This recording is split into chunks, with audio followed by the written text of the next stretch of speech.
Hi, welcome to the MindBody Project. My name is Eldine Thorne.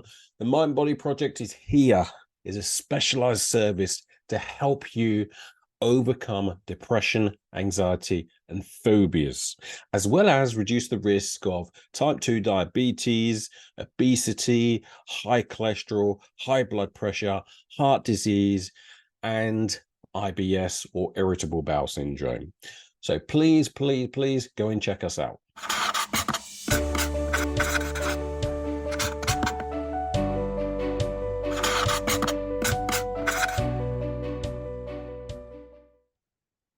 The question is, I'm getting panicked during conversations.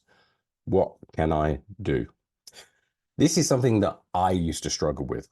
So I used to struggle with this, mainly because I didn't know what to say during conversations. I didn't know what specifically to do. My communication skills were, quite frankly, inadequate, let's just say.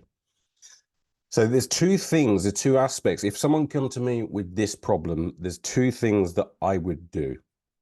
The first avenue, which I'd explore, which I would deal with the automatic response by breaking the neurological pattern. Okay, so I'd base the trigger. So the trigger response. So the trigger is where you have to go to a higher logical level and build rapport with the unconscious mind. You have to tell the brain what specifically you want to do. If you go for a lower logical level, which is a linguistic level, which is talking, a talking therapy, then your unconscious mind will override any of the talking.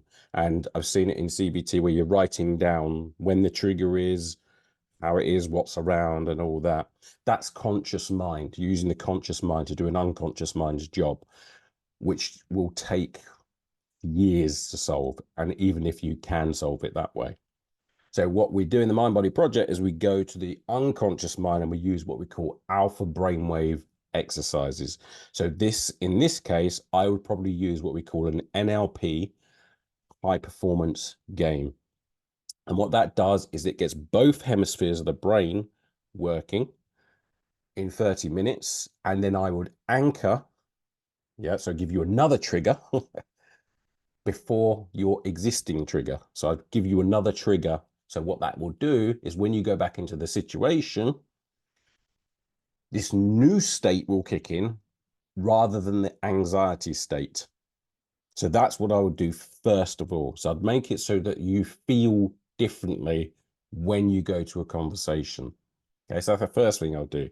The next thing I'll do is give you training in communication. So communication skills, because that's what I needed. Okay, so that's what I needed. Remember when I talked about a presentation and I said that I struggled doing presentations and going in front of people and speaking?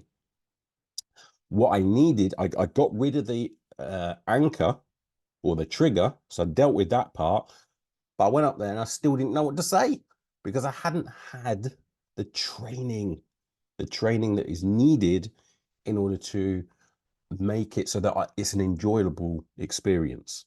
So what I would look at is things like mindset. So my intention for the actual communication. When I go up to people now, I want to learn from them. I'm actually genuinely interested in what people have to say, and I want to learn from them. So that's something that I put in an installed belief and an installed intention. I can ask questions. So I've got lots of questions that I can ask. Listening. I know how to listen, and reflective listening as well. Chunking.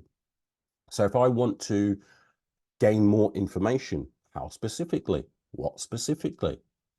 So if I want to chunk someone up, for what purpose? What's your intention?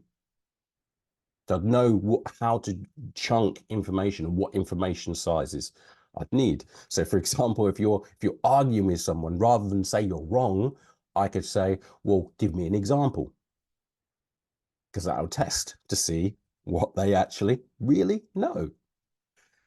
Storytelling, that's another aspect. So metaphors, to teaching people, I'll teach you how to construct metaphors and tell stories, because people don't argue when you tell stories. If you start telling them your opinion, people will argue with you. If you start saying you telling them a story, no one will argue about it, and they will listen to you. Meta programs, which we'll talk about another time, and perceptual positioning. So in other words, coming from looking through your own eyes, being able to look through somebody else's eyes, and looking at everything as an observer, so in the third person. So these are the skills that I would teach you, as well as breaking the existing pattern that you have.